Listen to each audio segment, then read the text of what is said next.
Hello all, this is Suyash signing in. I hope that you all are doing very well and you can follow me on Unacademy learning app where you can find my other courses as well. This lesson is on some very interesting words. We'll be talking about their meanings, their usage in sentences, antonyms and synonyms in a single lecture, okay, as a package, okay. So please do not forget to rate, review and share this lesson, and also please do not forget to subscribe to our YouTube channel and download our Unacademy learning app. And this is my profile, and here's the link where you can just follow me for my other courses. Also, please do not forget to shoot all your questions, any query, any doubt which you are having in your mind, just shoot that in the comment box below and all your questions will be answered for sure, okay? So moving on, in this lecture we'll be talking about words, and here we have the very first word of this lecture, and let's start with this word, that is quell. So when I'm saying quell, what does it mean? It's a very simple word with a very simple meaning, and which actually means to stop something. That's it. So whenever you are stopping something, and especially by using the force, whenever you are stopping something especially by using the force, then actually you are quelling something, okay? So quell is something which means to stop something especially by force. Like for example, troops eventually quelled the unrest. Now there actually occurred unrest in the city or on the streets. So troops eventually quelled the unrest. That is, eventually stopped the unrest by using their force. Okay, so this is how we use this quell. Now if I talk about the synonyms for this word, then the first one could be extinguish. Now what is extinguish? Extinguish actually means to put an end to something. To put an end to something, to reduce something, okay, to silence, to reduce something to silence, okay, to just put an end to something, okay. So that is what we use extinguish as. The next is reduce. Now this is very simple. Here I am saying to stop something, and in simple words I can say reduce, to reduce something, okay, to reduce anything, it could be anything, okay. So reduce something, then it is also a synonym for quell. Then we have the antonyms, and the antonyms could be, first one is instigate. Now what is instigate? It actually means to bring about or to initiate any event, okay, to incite someone to do something, and especially something bad, to provoke someone. So when I'm saying instigate, I actually mean to provoke someone, okay. So that is how I can say that it is an antonym for quell.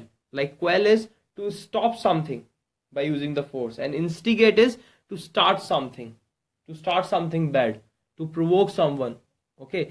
The next is agitate. Now agitate is a word which can also be used as an antonym for quell. Like it means to make troubled, or to make nervous, okay. This is how we use this agitate. So this is something which can also be used as an antonym for quell, okay.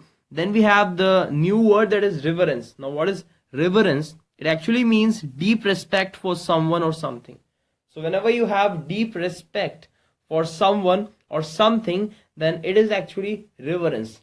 It is what? It is reverence. Like for example, with a great deal of reverence, the soldiers stared at their country's flag. It's not started, it's stared. So with a great deal of reverence, that means with a great deal, or with a great respect, with a deep respect for the country, the soldiers stared at their country's flag, okay. They stared at the flag with deep respect, okay. Now if I talk about the synonym for this word, then the first one is veneration.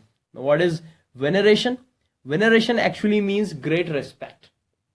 It's a clear synonym for reverence. It means great respect, okay. Then we have esteem. Now what is esteem? Esteem also means when you have great respect or admiration. When you have great respect or admiration, then we actually call it esteem. Now if I talk about the antonyms for this word, then the first one is dishonor. Obviously when I'm saying reverence, it means deep respect, okay. It means veneration, it means esteem. So it actually means honor, okay. And when I'm saying dishonor, it means disgrace, a state of shame, okay, humiliation. So it is actually an antonym for reverence, okay. Similarly we have affront. Now what is affront? It actually it also means to just offend, to offend the modesty or values, like insult, okay, outrage. So whenever you are insulting someone, you are actually doing something which is exactly opposite to this reverence. Okay, so that's how we can use these two words as the antonyms for reverence. And then we have the next word, that is remorse. What is remorse? It means deep regret or guilt for a wrong committed. Now you just committed a wrong, you did something which is wrong, and now you have a deep regret for it. Now when you have a deep regret for it, then that is something which is called remorse.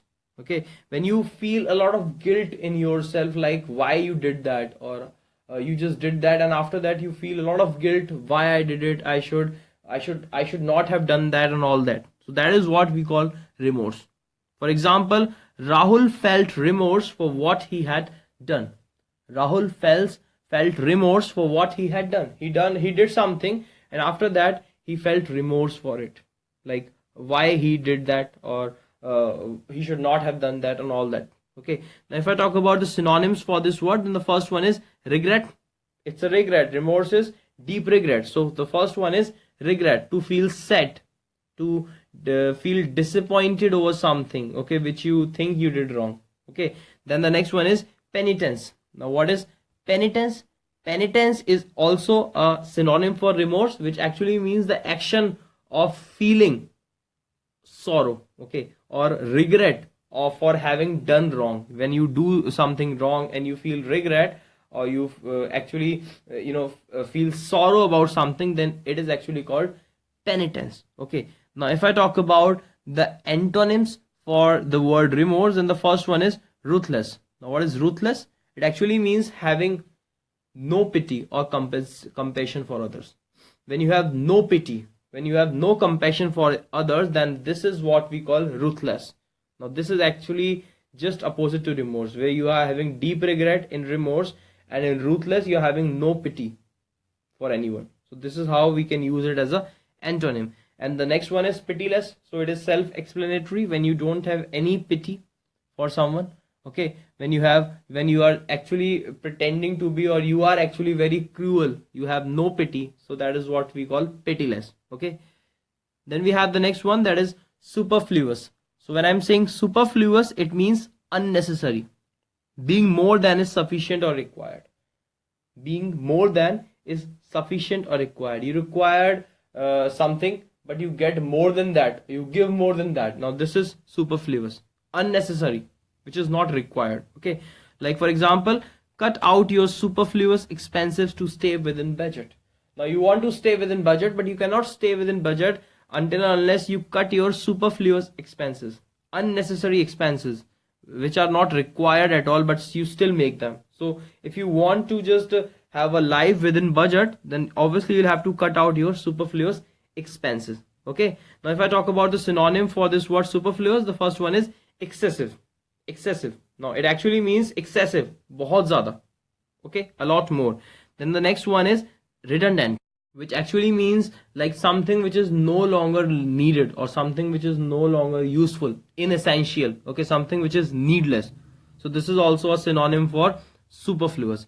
Then we have the antonyms. The first one is inadequate, and the second one is dearth. So what is inadequate? Inadequate actually means, lacking the quality or insufficient for a purpose.